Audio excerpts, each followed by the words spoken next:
যে কেউ অংশ নিতে পারবে স্থানীয় সরকার নির্বাচনে, পদবি ব্যবহার করে নির্বাচনে অংশ নেওয়ার সুযোগ নেই আওয়ামী লীগের কারো, বলেছেন প্রধানমন্ত্রীর তথ্য উপদেষ্টা। একনেক বৈঠকে ৩,৮৯০ কোটি টাকা ব্যয়ের ৮টি মেগা প্রকল্পের অনুমোদন, চীনা অর্থনৈতিক অঞ্চল প্রকল্প অনুমোদন পায়নি। অনার্স থেকে বাংলা, ইতিহাস ও দর্শন বাদ দেওয়ার তথ্য ভিত্তিহীন, অন্তর্ভুক্ত করা হবে বৈশ্বিক চাহিদার সাবজেক্টগুলো, জানিয়েছেন শিক্ষামন্ত্রী। সুপ্রিম কোর্ট সচিবালয় প্রতিষ্ঠার রায় স্থগিত, বিচার প্রশাসনের স্থবিরতা নেমেছিল, দাবি অ্যাটর্নি জেনারেলের। বিচার বিভাগের স্বাধীনতা বিঘ্নের শঙ্কা শিশির মনিরের। দেখছিলেন ক্রাউন সিমেন্ট সংবাদ শিরোনাম। স্থানীয় সরকার নির্বাচনে যে কেউ অংশ নিতে পারবে বলে জানিয়েছেন প্রধানমন্ত্রীর তথ্য ও সম্প্রচার উপদেষ্টা ডাক্তার জাহিদুর রহমান। তিনি জানান, ছাত্র জনতার অভ্যুত্থানে ক্ষমতাচ্যুত আওয়ামী লীগের কর্মকাণ্ড সরকার নিষিদ্ধই রাখছে। দেশের সব উপজেলার স্বাস্থ্য কমপ্লেক্সগুলোকে 101 শয্যায় উন্নীত করার পরিকল্পনার কথা জানান প্রধানমন্ত্রীর তথ্য সম্প্রচার বিষয়ক উপদেষ্টা। সীমান্তে পুশ ইন, ভারতের পশ্চিমবঙ্গে বিজেপির নির্বাচনী প্রতিশ্রুতি, এটাতে বাংলাদেশ চাপে আছে এমনটা মনে করেন না জাহিদুর রহমান। মুহিবুল্লাহ মুহিবের রিপোর্টে বিস্তারিত। সরকার কাজ করার জন্যই থাকে। সচিবালয় তথ্য অধিদপ্তরের সম্মেলন কক্ষে সরকারের নানা কর্মসূচি নিয়ে ব্রিফ করেন প্রধানমন্ত্রীর তথ্য ও সম্প্রচার বিষয়ক উপদেষ্টা ডাক্তার জাহিদুর রহমান। আমরা কমনলি বলে ফেলি লোডশেডিং। জানান, দেশের মাত্র 8টি উপজেলায় 101 শয্যা হাসপাতাল রয়েছে। প্রতিটি উপজেলায় 101 শয্যার হাসপাতাল করার পরিকল্পনার কথা জানান তিনি। উপদেষ্টা বলেন, সারা দেশে 666টি খাল ইতিমধ্যেই খনন করা হয়েছে। সীমান্তে পুশিন নিয়ে প্রধানমন্ত্রী উপদেষ্টা বলেন, ভারতের কেন্দ্রীয় সরকার এটি করছে না, পশ্চিমবঙ্গের নতুন সরকারের এটি নির্বাচনী প্রতিশ্রুতি বলেও জানান তিনি। ভারতের পুশিন বাংলাদেশে যেটা করার চেষ্টা করছে, আমরা নিশ্চয়ই পশ্চিমবঙ্গের নির্বাচন ফলো করেছি। সেখানে নির্বাচনে একটা ইস্যু ছিল, এটা তাদের একটা অভ্যন্তরীণ রাজনৈতিক ব্যাপার, যেটার খানিকটা চাপ আমাদের উপরে আসছে। আমি এইভাবে মনে করি না যে বাংলাদেশের সাথে কোনো একটা টেনশন তৈরির জন্য ভারতীয় সরকার এটা করছে। পশ্চিমবঙ্গে যে নতুন সরকার দায়িত্বে এসছে নির্বাচিত হয়ে, তাদের নির্বাচনের এক ধরনের প্রতিশ্রুতি ছিল, তাদের একটা রাজনীতি আছে, সেটারই এক ধরনের বহিঃপ্রকাশ এটা। আমি দৃঢ়ভাবে বিশ্বাস করি বাংলাদেশের নতুন যে সরকার আসছে তার সাথে ভারতের সরকার, আমরা বিভিন্ন পর্যায়ে যখন কথাবার্তা বলেছি, আমার নিজেরও কিছু কথাবার্তা হয়েছে, তারা বাংলাদেশের সাথে 5 আগস্ট পরবর্তী সময়ে ডক্টর ইউনূস সরকারের সাথে যে ধরনের পরিস্থিতি ছিল সেটা থেকে তারা বেরিয়ে আসতে চান। দুই দেশই চায় সেটা। সেজন্য আমি মনে করি যে সংকটটা প্রাইমারিলি দেখা যাচ্ছে, এটার একটা সমাধান দ্রুত হবে। এটা কোনোভাবেই তাদের কোনো ইন্টেনশনালি বাংলাদেশের সাথে সম্পর্ক বা বাংলাদেশকে চাপে রাখতে চাইছেন, এরকম আমি মনে করি না। স্থানীয় সরকার নির্বাচন নির্দলীয় হবে জানিয়ে উপদেষ্টা বলেন, যে কেউ ব্যক্তিগত পরিচয়ে নির্বাচনে অংশ নেবেন, সেক্ষেত্রে সরকার কোনো বাধা দেবে না। আওয়ামী লীগের পদবি ব্যবহার করে নির্বাচনে অংশ নেওয়ার সুযোগ নেই বলেও জানান জাহিদুর রহমান। আওয়ামী লীগের ব্যাপারে যারা নিষিদ্ধ আছে, আপনারা খেয়াল করবেন যে সরকারের এই বদনামও আওয়ামী গোষ্ঠীরা করেছে, যে 2009 সালের যে সন্ত্রাস দমন আইনের মাধ্যমে আওয়ামী লীগের কর্মকাণ্ড নিষিদ্ধ করা হয়েছে ফর দ্য টাইম বিং, সেটা যে অধ্যাদেশ ছিল সেটাকে এই সরকার আইনে পরিণত করেছে। তার মানে সরকার চাইছে তার কর্মসূচি নিষিদ্ধ থাকুক। মানে একজন ব্যক্তি যদি নির্বাচনে পার্টিসিপেট করতে চান, তিনি যদি আওয়ামী লীগের, কারণ এটা নির্দলীয়, এখানে কেউই দলের কথা বলবেন না, এবং তিনি যদি তার ক্যাম্পেইনে, কারণ এটা হতে পারে একজন নির্দলীয় ব্যক্তি আসলেন কিন্তু যারা ক্যাম্পেইনে আওয়ামী লীগ বা তাদের যা যা বলা সেগুলো বলেন, সেটা প্রবলেম হবে। এর বাইরে নির্দলীয় ব্যক্তি, তার যে ক্রাইটেরিয়া আছে নির্বাচনটা করার জন্য, সেটা যদি তিনি ফুলফিল করতে পারেন, তিনি নির্বাচন করতে পারেন, নিশ্চয়ই পারেন। ভোক্তাদের কথা চিন্তা করেই ডিজেলের দাম বাড়ায়নি সরকার। দেশে 5 লাখ টনের বেশি খাদ্যশস্য মজুদ আছে। চতুর্থ প্রজন্মের যুদ্ধ বিমান কিনতে সরকার কাজ করছে বলেও জানান প্রধানমন্ত্রীর তথ্য উপদেষ্টা। মুহিবুল্লাহ মুহিব, বাংলা ভিশন, ঢাকা। জাতীয় অর্থনৈতিক পরিষদের নির্বাহী কমিটি একনেক বৈঠকে 2,266 কোটি 41 লাখ টাকা ব্যয় সম্বলিত 8টি প্রকল্পের অনুমোদন দেওয়া হয়েছে। এর মধ্যে সরকারের নিজস্ব অর্থায়ন 2,229 কোটি 13 লাখ টাকা এবং সংস্থার নিজস্ব অর্থায়ন 37 কোটি 28 লাখ টাকা। মঙ্গলবার সকাল 10টায় সচিবালয়ের মন্ত্রী পরিষদ বিভাগে অনুষ্ঠিত সভায় সভাপতিত্ব করেন প্রধানমন্ত্রী একনেক চেয়ারম্যান তারেক রহমান। সভায় নতুন ও সংশোধিত মিলিয়ে 12টি প্রকল্প অনুমোদনের জন্য উপস্থাপন করা হয়। এর মধ্যে 8টি প্রকল্প অনুমোদন দেওয়া হয়। অবকাঠামো, পানি সম্পদ, স্বাস্থ্য, তথ্য প্রযুক্তি, স্থানীয় সরকার, বিদ্যুৎ, জ্বালানি ও সামাজিক নিরাপত্তা খাতকে গুরুত্ব দেওয়া হয়েছে। সভায় প্রায় 4,000 কোটি টাকা ব্যয়ে চট্টগ্রামের আনোয়ারায় 800 একর জমিতে চীনা অর্থনৈতিক অঞ্চল স্থাপন প্রকল্প অনুমোদন পায়নি। শিক্ষামন্ত্রী আ.ন.ম এহসানুল হক মিলন জানিয়েছেন, অনার্স থেকে বাংলা, ইতিহাস, দর্শন বাদ দেওয়ার তথ্য ভিত্তিহীন। তবে যেসব সাবজেক্টের বৈশ্বিক চাহিদা রয়েছে সেই ধরনের সাবজেক্টগুলোকে অন্তর্ভুক্ত করা হবে। কারিগরি শিক্ষাকে প্রাধান্য দেওয়ার কথাও জানান তিনি। সচিবালয়ে সাংবাদিকদের প্রশ্নের জবাবে এসব তথ্য জানান শিক্ষামন্ত্রী। ডিমান্ড অনুযায়ী তো কোর্স আমরা রেগুলারলি ইন্ট্রোডিউস করছি, প্রত্যেকটি বিশ্ববিদ্যালয়ে আমরা ইন্ট্রোডিউস করছি এবং প্রত্যেকটি লেভেলেই আমরা ইন্ট্রোডিউস করছি। বাট বাংলাকে বাদ দিয়ে, ইতিহাসকে বাদ দিয়ে এমন কথা কোথাও হয়নি। আমাদের টিচার শর্টেজ রয়েছে, সেগুলিতে আমরা রেগুলারলি টিচার নিচ্ছি, শর্টেজ ফিল আপ করছি। কিন্তু মার্কেট ড্রিভেন ডিমান্ড অনুযায়ী আমরা মানে সাবজেক্ট ইনক্লুড করবো, এটা তো ওয়ার্ল্ড ডিমান্ড, সেটা তো আর বাংলার সাথে কোনো সম্পর্ক নেই। রাজনৈতিক ফায়দা নিতে এবং সরকারকে ব্যর্থ প্রমাণ করতে অনেকে বিভ্রান্তিমূলক অপপ্রচার চালাচ্ছে বলেছেন মুক্তিযুদ্ধ বিষয়ক প্রতিমন্ত্রী ইশরাক হোসেন। শহীদ রাষ্ট্রপতি জিয়াউর রহমানের 45তম শাহাদাত বার্ষিকী উপলক্ষে মঙ্গলবার রাজধানীর সূত্রাপুরে দুস্থদের মাঝে খাদ্য সামগ্রী বিতরণ অনুষ্ঠানে তিনি কথা বলেন। প্রতিমন্ত্রী বলেন, দায়িত্ব নেওয়ার পর অল্প সময়ের মধ্যে নানা চ্যালেঞ্জ মোকাবেলা করছে সরকার। দেশের সচেতন মানুষ কোনো ষড়যন্ত্রে কান দেবে না বলেও মনে করেন তিনি। ইশরাক হোসেন বলেন, বিএনপি শক্তি হচ্ছে জনগণ। দেশ ও দেশের মানুষের জন্য কাজ করার কারণে ষড়যন্ত্রের শিকার হয়েছিলেন শহীদ রাষ্ট্রপতি জিয়াউর রহমান। তাই সকল ষড়যন্ত্র মোকাবেলা করে শহীদ জিয়ার মতো দেশের স্বার্থে কাজ করার কথা জানান তিনি। বলেন, সরকারের মাত্র 100 দিন হয়েছে, তাই এখনই মূল্যায়ন করার সময় হয়নি। এ সময় ঢাকা 6 আসনের মাদকসহ যাবতীয় সমস্যা সমাধানে আশ্বাসও দেন ইশরাক হোসেন। আমরা প্রত্যেকটি ক্ষেত্রে সবার আগে বাংলাদেশের স্বার্থ, বাংলাদেশের জনগণের স্বার্থকে প্রাধান্য দিয়ে আমরা কাজ করে চলেছি। সরকার নাকি অনেক ব্যর্থ, মানে ভাবখানা এরকম, আমরা মনে হয় 5 বছর দেশ চালাই, এখন আমাদের যাওয়ার বেলা আসছে। তো বিষয়টা হচ্ছে যে এই রাজনৈতিক ফায়দা লোটার জন্য, দেশকে একটা বেকায়দায় ফেলার জন্য, আমাদের দলকে, সরকারকে বেকায়দায় ফেলার জন্য এই ধরনের বিভ্রান্তিমূলক যারা কথা বলছে, আপনারা দয়া করে সেই বিষয়গুলো থেকে সচেতন থাকবেন, সতর্ক থাকবেন। নিম্ন আদালতের বিচারকদের বদলি, পদোন্নতি, শৃঙ্খলা সংক্রান্ত পৃথক সচিবালয় প্রতিষ্ঠা সংক্রান্ত হাইকোর্টের আদেশ স্থগিত করেছেন আপিল বিভাগ। একই সঙ্গে আগামী 16 জুন পূর্ণাঙ্গ বেঞ্চে শুনানির দিন নির্ধারণ করেছে আপিল বিভাগ। মঙ্গলবার প্রধান বিচারপতির নেতৃত্বে 4 সদস্যের বেঞ্চ এ আদেশ দেয়। এই আদেশের ফলে হাইকোর্টের রায়ের কার্যকারিতা আপিল শুনানি পর্যন্ত স্থগিত থাকবে বলে জানান অ্যাটর্নি জেনারেল। এই রায়টি স্থগিত না হলে বিচার প্রশাসনের স্থবিরতা কাজ করছিল, যার কারণে পার্লামেন্টে অধ্যাদেশটি পাশ হয়নি বলে জানান রাষ্ট্রের সর্বোচ্চ আইন কর্মকর্তা। রায় স্থগিতের ফলে স্বাধীন বিচার বিভাগ প্রতিষ্ঠা বাধাগ্রস্ত হলো বলে মন্তব্য করেন রিটকারী আইনজীবী শিশির মনির।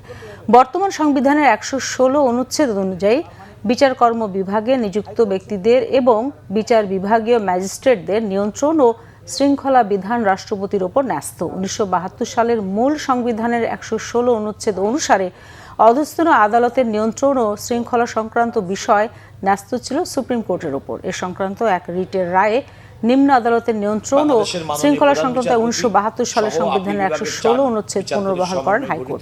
একই সঙ্গে বিচার বিভাগের জন্য আলাদা সচিবালয় গঠনের নির্দেশ দেন। চলতি বছরের 21 মে হাইকোর্টের রায়ের বিরুদ্ধে আপিল করে রাষ্ট্রপক্ষ। 116 অনুচ্ছেদ সংশোধনী বাতিল ঘোষণা করা হয়েছিল এবং একটি স্বতন্ত্র সচিবালয় প্রতিষ্ঠার যে নির্দেশনা দেওয়া হয়েছিল সেটি স্থগিত থাকবে। আমি বলছি, চেকস অ্যান্ড ব্যালেন্স রাষ্ট্রের যে 3টে অর্গান, নির্বাহী বিভাগ, পার্লামেন্ট এবং জুডিশিয়ারি, তাদের মধ্যে একটা চেকস অ্যান্ড ব্যালেন্স যদি না থাকে, তাহলে আধুনিক কোনো মডার্ন রাষ্ট্র তারা প্রপারলি ফাংশন করতে পারবে না। প্রত্যেকে যেন তার অবস্থান থেকে তার পেরিফেরির মধ্যে কাজ করতে পারে, কোনো কারণে যেন এনক্রসমেন্ট না হয়। বিচার বিভাগ যদি স্বাধীন না হয়, তাহলে শুধুমাত্র সরকার কিংবা বিরোধী দলের ব্যাপার না, জনগণের রক্ষা কবচ বলতে শেষ পর্যন্ত কিছুই আর হাতে থাকে না। এবং নিম্ন আদালতের ট্রান্সফার এবং পদোন্নতি, তাদের শৃঙ্খলা এবং তাদের ছুটি মঞ্জুরি, এগুলো যদি সুপ্রিম কোর্টের উপর ন্যস্ত না রেখে প্রশাসনিক দায় দায়িত্ব কিংবা সরকারের উপর ন্যস্ত করা হয়, তখন বিচার বিভাগ, অধস্তন বিচার বিভাগ সঠিকভাবে স্বাধীনভাবে ফাংশন করতে পারে না। বিগত বছরগুলো আমাদেরকে আঙ্গুল দিয়ে দেখিয়ে দিয়েছে। সুতরাং আমরা চাই বিচার বিভাগ আইন মেনে চলবে, মনস্টার হবে না। সরকার সবসময় আর্গুমেন্ট করে যে এটা যদি করা হয় তাহলে বিচার বিভাগ মনস্টার হয়ে যাবে। নো, আমরা কখনোই মনস্টারের পক্ষে নই। আমরা বলছি বিচারকদের আচরণবিধি থাকবে, ইন্ডিপেন্ডেন্স থাকবে। আচরণ যদি ভায়োলেট করেন তাহলে আইন অনুযায়ী বিচার হবে, কিন্তু যদি ইন্ডিপেন্ডেন্স না থাকে তাহলে জনগণের জন্য তারা ভালো বিচার করতে পারেন না। রাজধানীতে স্বেচ্ছাসেবক দলের সাবেক নেতা বিল্লাল হোসেন তালুকদার হত্যাকাণ্ডের ঘটনায় হত্যা মামলা করেছেন তার স্ত্রী। রমনা থানায় দায়ের করা এই মামলায় বহিষ্কৃত যুবদল নেতা দিদারুল ইসলাম বাবুসহ বেশ কয়েকজনকে আসামি করা হয়েছে। এই হত্যাকাণ্ডে জড়িত 2 জনকে গ্রেফতার করা হয়েছে। দোষীদের গ্রেফতার ও শাস্তির দাবি জানিয়েছে নিহতের পরিবার। বিস্তারিত সৈকত সাদিকের প্রতিবেদনে।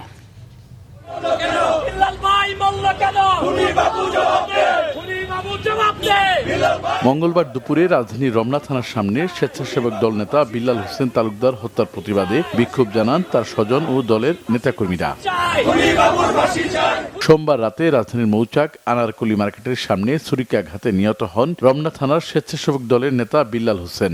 নিহতের ভাইয়ের অভিযোগ, রমনা থানার যুবদল নেতা দিদারুল ইসলাম বাবু ও তার সহযোগী সিরাজুল ইসলাম ছুরিকাঘাত করে বিল্লালকে। আপনি একটু আসেন, মিটমাট করি।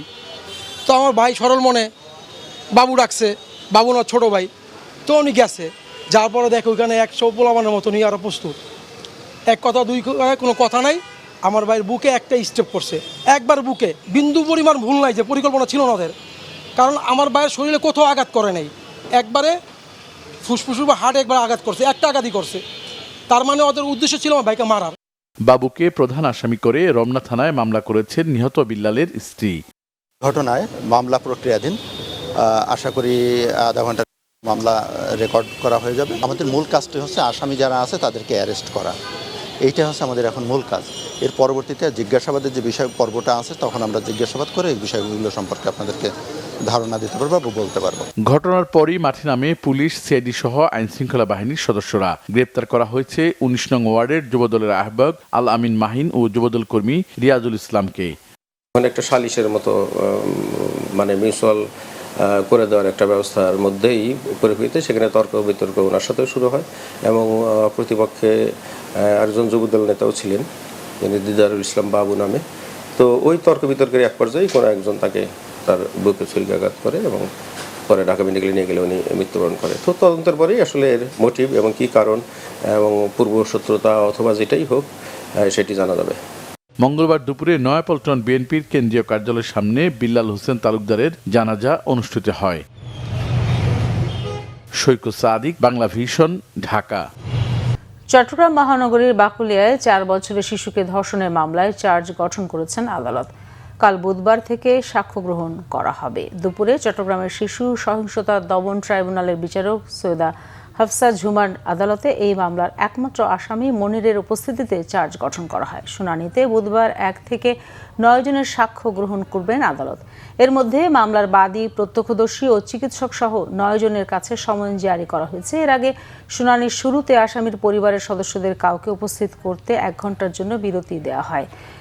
মামলায় আসামিপক্ষের আইনজীবী মামলা পরিচালনায় অপারগতা প্রকাশ করলে রাষ্ট্র নিয়োজিত আইনজীবী চার্জ শুনানিতে অংশ নেন। সকালে চট্টগ্রাম কারাগার থেকে চট্টগ্রাম আদালতে নেওয়া হয় আসামি মনিরকে। গত 21 মে নগরীর বাকলিয়ার চেয়ারম্যানঘাটা এলাকায় 4 বছরের এক শিশুকে ধর্ষণের ঘটনা ঘটে। ওই দিন বিকেলে অভিযুক্ত মনির হোসেনকে আটক করে পুলিশ। এ সময় বিক্ষুব্ধ জনতা আসামিকে ছিনিয়ে নিতে চাইলে ব্যাপক সংঘর্ষ হয়। পরে 22 মে শিশুটির বাবা মনির হোসেনকে আসামি করে মামলা করেন।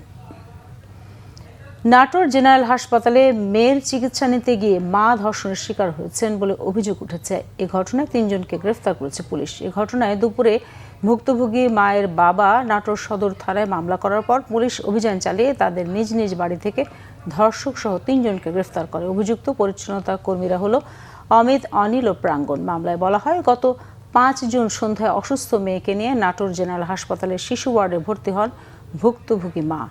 7 জুন রাতে মেয়েকে ওষুধ দেওয়ার কথা বলে ভুক্তভোগী মাকে ভবনের 6ষ্ঠ তলা সিঁড়িতে নিয়ে নির্যাতন চালায় পরিচ্ছন্নতা কর্মী অমিত। এ ঘটনা মোবাইলে ধারণ করে সহকর্মী প্রাঙ্গণ ও অনিল। পরে ভুক্তভোগীকে ভিডিওটি দেখিয়ে কুপ্রস্তাব দেয় তারা, না হলে সামাজিক মাধ্যমে ছড়িয়ে দেওয়া হবে বলে হুমকি দেয়। এদিকে অসুস্থ শিশুটি মাকে খুঁজে না পেয়ে কর্মরত নার্স ও আনসার সদস্যরা খোঁজাখুঁজি শুরু করে। পরে সিসি ক্যামেরার ফুটেজ দেখে ভবনের ৬ষ্ঠ তলা থেকে মাকে উদ্ধার করে আনসার সদস্যরা। দীর্ঘ সময় পর হলেও রংপুরের প্রাণ শ্যামাসুন্দরী খালের সংস্কার কাজ শুরু হয়েছে, তবে এতে শঙ্কা কাটছে না নগরবাসীর। সংশ্লিষ্টরা বলছেন, দখল ও দূষণের শিকার এই খাল রক্ষায় যত্ন নিতে হবে বড় পরিকল্পনা, তবেই স্বস্তি ফিরবে নগরে। কেবল তাহলেই বিফলে যাবে না সরকারের কারি কারি টাকা। রংপুর থেকে জুয়েল আহমেদের রিপোর্ট, ক্যামেরায় ছিলেন শাহনিয়াজ জনি। দীর্ঘ 17 বছর পর ময়লার ভাগাড় ভেঙে স্রোতস্বিনী রূপে ফিরছে ঐতিহ্যের শ্যামাসুন্দরী। সবুজ নগরী রংপুরের প্রাণ শ্যামাসুন্দরী খালকে দখল ও দূষণমুক্ত করতে শুরু হয়েছে বড় পরিসরের সংস্কার কাজ। পানি উন্নয়ন বোর্ড ও সিটি কর্পোরেশন যৌথভাবে খালের পুনঃখনন, পাড় সংস্কার ও সৌন্দর্য বর্ধনের কাজ করছে। এতেও শঙ্কা কাটছে না নগরবাসীর। খাল রক্ষায় স্থায়ী নজরদারি ও কঠোর ব্যবস্থা নিশ্চিতের দাবি তাদের। আগে যেমন ছিল মানে নোংরা দুর্গন্ধ, এখন তার তুলনায় অনেক ভালো হয়েছে। স্কেটবার দিয়া 2 সাইডে খনন করা হয়েছে। খনন করার পর এখন দ্রুত পানিটা যাচ্ছে, ময়লা আটকিতেছে না। ময়লা যেরকম করে ফেলায় ক্যালেনে, এইটা যদি সিটি কর্পোরেশন বন্ধ করা হয় তাহলে আরও উদ্যোগটা কাজটা আমাদের জন্য সবার জন্য ভালো হবে। আমরা সবাই সচেতন হই যে এখানে কোনো ময়লা ফেলবো না, এখানে তরকারির ছাল ফেলবো না বা পলিথিন ফেলবো না, বাচ্চাদের কোনো ফেলবো না। যদি আমরা এইগুলো না ফেলি তাহলে আমার মনে হয় শ্যামাসুন্দরী আসলে খুব সুন্দর, যেহেতু নাম শ্যামাসুন্দরী আসলে সুন্দর হওয়ার কথা। সংশ্লিষ্টরা বলছেন, জনসচেতনতা বৃদ্ধি এবং ময়লা আবর্জনা ফেলা বন্ধে সিটি কর্তৃপক্ষ কঠোর হলে শ্যামাসুন্দরী খাল ফিরে পাবে তার সৌন্দর্য, নইলে ব্যর্থ হবে সরকারের সব উদ্যোগ। নগরবাসী পার্শ্ববর্তী লোকজন যেন এতে ময়লা না ফেলে এবং যে বাসাবাড়ির যে পয় নিষ্কাশন খালগুলো সরাসরি সংযুক্ত আছে সেগুলো যদি অপসারণ করে তাহলে এই শ্যামাসুন্দরী খালটা পুনঃখননের যে সরকার উদ্যোগ গ্রহণ করেছে সেটা সফল হবে। পরিষ্কার কার্যক্রমটি আমরা করছি, কিন্তু যদি এই নোংরা আবর্জনাগুলো যদি আবারও এর মধ্যে গিয়ে পড়ে তাহলে আবারও কিন্তু এটি একটি নোংরা বা একটি দুর্গন্ধযুক্ত একটি খালে পরিণত হবে। 2025-26 অর্থ বছরে 17 কোটি 30 লাখ টাকা ব্যয়ে খাল পুনঃখনন, ঢাল সংরক্ষণ, সিসি ব্লক স্থাপন, ময়লা আবর্জনা অপসারণ, ড্রেনেজ খালে নেটিং সিস্টেম ও বৃক্ষরোপণ সহ যৌথভাবে কাজ বাস্তবায়ন করছে পানি উন্নয়ন বোর্ড, সিটি কর্পোরেশন ও বন বিভাগ। জুয়েল আহমেদ, বাংলা ভিশন, রংপুর।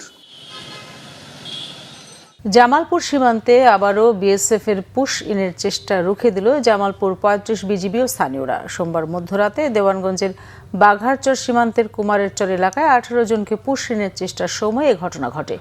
বিজিবি ও স্থানীয়রা জানায়, গত কয়েকদিন থেকে দেশের বিভিন্ন সীমান্ত দিয়ে বাংলাদেশে পুশ ইনের চেষ্টা করছে বিএসএফ। রবিবার রাতে বাঘারচর ও পাথরের চর সীমান্তের কাছে কুমারেরচর এলাকা দিয়ে ভারতের বিএসএফ সার্চ লাইট বন্ধ করে 18 জনকে পুশ ইনের চেষ্টা চালায়, কিন্তু জামালপুর 35 বিজিবি ও স্থানীয়দের প্রতিরোধের মুখে পুশ ইন চেষ্টা ব্যর্থ হয়। এ সময় সীমান্তে উত্তেজনা দেখা দেয়। স্থানীয়রা লাঠি সোঁটা নিয়ে বিজিবির সঙ্গে সীমান্তে অবস্থান নেয়, এতে আতঙ্ক ছড়িয়ে পড়ে ওই অঞ্চলে। এর আগে শনিবার রাতে বড়াইবাড়ি সীমান্তে 8 জনকে পুশ ইনের চেষ্টা করলে বিজিবি ও এলাকাবাসীর কঠোর অবস্থানের কারণে ব্যর্থ হয় বিএসএফ। কয়েকদিন থেকে এই সীমান্ত দিয়ে অবৈধভাবে পুশ ইনের চেষ্টা করা হচ্ছে, কিন্তু স্থানীয় জনগণকে সঙ্গে নিয়ে বিজিবি পুশ ইনের সব চেষ্টা ব্যর্থ করে দেয় বলে জানায় বিজিবি।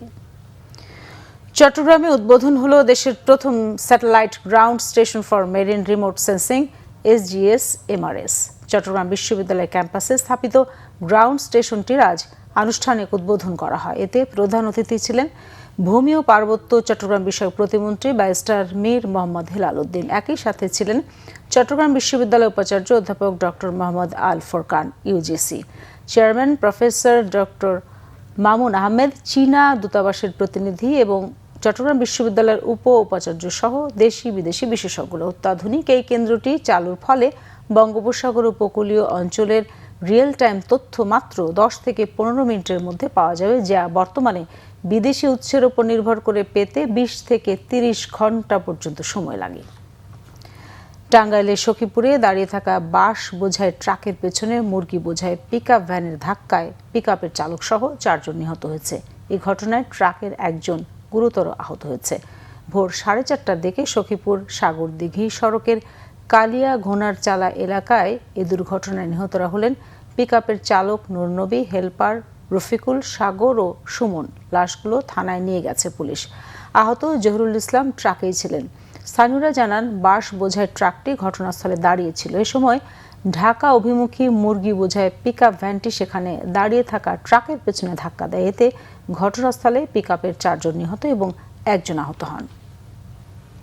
ময়মনসিংহের গফরগাঁওয়ে বন্ধুদের সঙ্গে জন্মদিন উদযাপন শেষে বাড়ি ফেরার পথে এক কলেজ ছাত্রকে কুপিয়ে হত্যা করেছে দুর্বৃত্তরা। রাতে উপজেলার পৌর শহরের মাজার রোড এলাকায় এ ঘটনা ঘটে। নিহত নাহিয়ান রবিন গফরগাঁও পৌর এলাকার শিলাসী গ্রামের মুফাজ্জল হোসেনের ছেলে। তিনি স্থানীয় একটি কলেজের অনার্স 2য় বর্ষের শিক্ষার্থী ছিলেন। পুলিশ ও নিহতের স্বজনরা জানায়, সোমবার রাত 1:45টার দিকে রবিন তার প্রতিবেশী ও বন্ধু সাকিবুলের সঙ্গে মোটরসাইকেলে করে বাসায় ফিরছিলেন। পৌর শহরের মাজার রোড এলাকায় বাসার কাছাকাছি পৌঁছলে দুর্বৃত্তরা এলোপাতাড়ি হামলা শুরু করলে সাকিবুল দৌড়ে পালিয়ে যায়।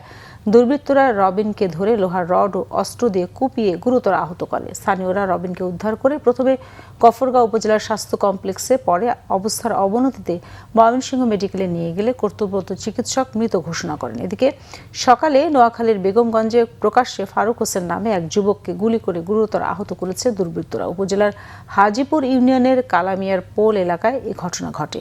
আহত ফারুক হোসেন হাজিপুর ইউনিয়নের শরীফপুর গ্রামের আবুল কাশেমের ছেলে। তাকে আশঙ্কাজনক অবস্থায় ঢাকায় আনা হয়েছে। নোয়াখালীর হাতিয়ায় ভয়াবহ নদী ভাঙনে দিশেহারা হাজারো মানুষ। একের পর এক ভাঙনে বিলীন হচ্ছে বিস্তীর্ণ এলাকার বসতভিটা, বাজার ও শিক্ষা প্রতিষ্ঠান। সহায় সম্বল হারিয়ে মানবেতর জীবনযাপন করছেন নদী পাড়ের বাসিন্দারা। নোয়াখালীর প্রতিনিধি মোহাম্মদ হাসানের তথ্য ছবিতে বিস্তারিত। এক সময় জনবসতির প্রাণচঞ্চল এলাকা ছিল হাতিয়ার চানন্দি ইউনিয়ন, কিন্তু সময়ের ব্যবধানে সেই জনপদের বড় একটি অংশই এখন নদীগর্ভে বিলীন। ভাঙনের থাবায় নিশ্চিহ্ন হয়ে গেছে বসতভিটা, বাজার ও শিক্ষা প্রতিষ্ঠান। প্রায় বর্ষার আগে 2 কিলো ভাঙে গেছে। এ পর্যন্ত আমাদের প্রায় 20,000 ফ্যামিলি ধ্বংস হয়ে গেছে। যদি এই বর্ষার ভিতরে যদি নদী ভাঙা যদি না হয়, তাহলে আমাদের আরও অনেক ক্ষয়ক্ষতি হয়ে যাবে। আমাদের কোনো ঢাল কুল এবং কিছু না, 7-8 ভাঙা দেওয়ার পরে কি করলাম, প্রকল্প আশ্রয় নিলাম। নেওয়ার পরে এখন যদি এটাও ভেঙে যায়, আমরা কোথায় যাই দাঁড়াবো? যেরকম করে ভাঙতে আছে এরকম করে বাংলা না, প্রকল্প টিকতে পারবো না। চরমুজিব বাজার থেকে থানারহাট, আলামিন বাজার ও ভূমিহীন বাজার এলাকায় ভয়াবহ নদী ভাঙনে প্রায় 20 কিলোমিটার এলাকা নদীগর্ভে। ভিটেমাটি হারিয়ে 25 থেকে 30 হাজার পরিবার ভূমিহীন, অসহায়। স্থানীয়দের অভিযোগ, নদী ভাঙন রোধে চানন্দি ইউনিয়নের 3 কিলোমিটার এলাকায় জিও ব্যাগ ও ব্লক নির্মাণে 62 কোটি টাকা বরাদ্দ দেওয়া হলেও এখনও প্রকল্পের টেন্ডার প্রক্রিয়া শেষ না হওয়ায় কাজ শুরু হয়নি। আমরা 2 নং চানন্দি ইউনিয়নবাসী নদী ভাঙ্গা সরবরাহ হয়ে গেছি। এখান থেকে নিম্নে এ বর্ষার মৌসুম আসতে আসতে 1200-1300 পরিবার বিচ্ছিন্ন হয়ে অন্য জায়গায় চলে গেছে। জনাব তারেক রহমানের কাছে আকুল আবেদন, আমাদের যে ইমার্জেন্সি আমাদের এই নদী শাসনের কাজটা করে। ভাঙন রোধে বছরের পর বছর মানববন্ধন, সভা সমাবেশ ও প্রতিবাদ কর্মসূচি পালন করলেও দৃশ্যমান কোনো পদক্ষেপ এখনো বাস্তবায়িত হয়নি। আমার ওয়ার্ডের 12 ওয়ানি ভেঙে গেছে। সরকার হস্তক্ষেপ করে আমাদের এই 20,000 ফ্যামিলিকে যেন বাঁচায়, এটা হলো আমার সরকারের কাছে আমার জোর দাবি। নদী ভাঙন রোধে বিশ্ব ব্যাংকের অর্থায়নে 6 কিলোমিটার প্রতিরক্ষা বাঁধের কাজের অনুমোদন হয়েছে বলে জানিয়েছে নোয়াখালী পানি উন্নয়ন বোর্ড। এটি ওয়ার্ল্ড ব্যাংক কর্তৃক অনুমোদিত হয়েছে। ইতিমধ্যে থানারহাট বাজার থেকে 3 কিলোমিটার দরপত্র আহ্বান করে গ্রহণ করা হয়েছে। এটির মূল্যায়ন চলমান। এটি মূল্যায়ন শেষে ওয়ার্ক অর্ডার হলে আমরা কাজ বাস্তবায়ন করতে পারবো। নদী ভাঙন থেকে চানন্দি ইউনিয়ন রক্ষায় দ্রুত কার্যকর পদক্ষেপের দাবি এলাকাবাসীর। Bangla vision news desk. এবারে দেশের আরও কিছু খবর নিয়ে রয়েছে একটি ডেস্ক রিপোর্ট। নারী ও শিশু নির্যাতনের বিরুদ্ধে জনসচেতনতা বিষয়ক সভা হয়েছে কেরানীগঞ্জে। উপজেলা পরিষদ অডিটোরিয়ামে এতে প্রধান অতিথি ছিলেন ঢাকা জেলা বিএনপির সাধারণ সম্পাদক ও জাতীয় সংসদের নারী সংরক্ষিত আসনের এমপি অ্যাডভোকেট নিপুণ রায় চৌধুরী। সীমান্তে পৌঁছিন বন্ধ ও দেশীয় কর্মসংস্থান সুরক্ষায় জরুরি পদক্ষেপের দাবিতে সংবাদ সম্মেলন হয়েছে চট্টগ্রামে। স্থানীয় প্রেস ক্লাবে জাতীয় নাগরিক পার্টি এনসিপির কেন্দ্র যুগ্ম সদস্য সচিব শাহগুপ্তা বুশরা মিশমা এ দাবি জানান। জাতীয় প্রাথমিক শিক্ষা পদক প্রতিযোগিতা শুরু হয়েছে রংপুরে। সকালে স্থানীয় পিটিআই মিলনায়তনে ক্রীড়া সাংস্কৃতিক বিষয়ভিত্তিক কুইজ প্রতিযোগিতার উদ্বোধন করেন বিভাগীয় কমিশনার শহীদুল ইসলাম। বিভাগীয় প্রাথমিক শিক্ষা অধিদপ্তরের আয়োজনে এতে উপস্থিত ছিলেন প্রাথমিক শিক্ষা অধিদপ্তরের বিভাগীয় পরিচালক হাফিজুর রহমান। বিশ্ব তামাকমুক্ত দিবস উপলক্ষে আলোচনা সভা হয়েছে জয়পুরহাটে। সকালে জেলা প্রশাসক কার্যালয় থেকে একটি র্যালি বের করা হয়। র্যালিটি শহরের বিভিন্ন সড়ক ঘুরে একই স্থানে গিয়ে শেষ হয়। পরে আলোচনা সভায় বক্তব্য রাখেন জেলা প্রশাসক মোহাম্মদ আল মামুন মিয়া। অভ্যন্তরীণ বোরো ধান ও চাল সংগ্রহ অভিযান শুরু হয়েছে খাগড়াছড়িতে। দুপুরে সদর খাদ্য গুদামে এই কার্যক্রমের উদ্বোধন করেন জেলা প্রশাসক আনোয়ার সাদাত। উপস্থিত ছিলেন সদর উপজেলা নির্বাহী কর্মকর্তা ফারিয়া সুলতানা সহ অন্যরা। পশ্চিমা অঞ্চলের বিদ্যুৎ বিতরণ শ্রমিক কর্মচারী ইউনিয়ন সিবিএ আয়োজিত সংবাদ সম্মেলন হয়েছে খুলনায়। এতে West zone power distribution company লিমিটেডের ব্যবস্থাপনা কর্তৃপক্ষের কাছে উত্থাপিত 12 দফা দাবির ন্যায্য সমাধানের আহ্বান জানানো হয়। স্থানীয় প্রেস ক্লাবে বক্তারা জানান, দাবি বাস্তবায়নের কার্যকর উদ্যোগ না নেওয়া হলে কঠোর কর্মসূচির ঘোষণা করবেন তারা। কুড়িগ্রামের উলিপুর বাইপাস সড়কের নকশা বাতিলের দাবিতে মানববন্ধন হয়েছে। সকালে স্থানীয় প্রেস ক্লাবের সামনে এতে বক্তব্য রাখেন স্থানীয়রা। পরে জেলা প্রশাসক বরাবর একটি স্মারকলিপি দেন তারা। Bangla vision news desk. সংবাদ শেষ করব ক্রাউন সিমেন্ট শিরোনামগুলো আরেকবার জানিয়ে। যে কেউ অংশ নিতে পারবে স্থানীয় সরকার নির্বাচনে, পদ পদবি ব্যবহার করে নির্বাচনে অংশ নেওয়ার সুযোগ নেই আওয়ামী লীগের কারো, বলেছেন প্রধানমন্ত্রী তথ্য উপদেষ্টা।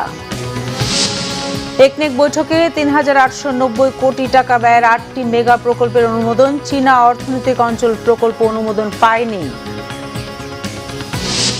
অনার্স থেকে বাংলা, ইতিহাস ও দর্শন বাদ দেওয়ার তথ্য ভিত্তিহীন, অন্তর্ভুক্ত করা হবে বৈশ্বিক চাহিদার সাবজেক্টগুলো, জানিয়েছেন শিক্ষামন্ত্রী। সুপ্রিম কোর্ট সচিবালয় প্রতিষ্ঠার রায় স্থগিত, বিচার প্রশাসনের স্থবিরতা নেমেছিল, দাবি অ্যাটর্নি জেনারেলের। বিচার বিভাগের স্বাধীনতা বিঘ্নের শঙ্কা শিশির মনিরের।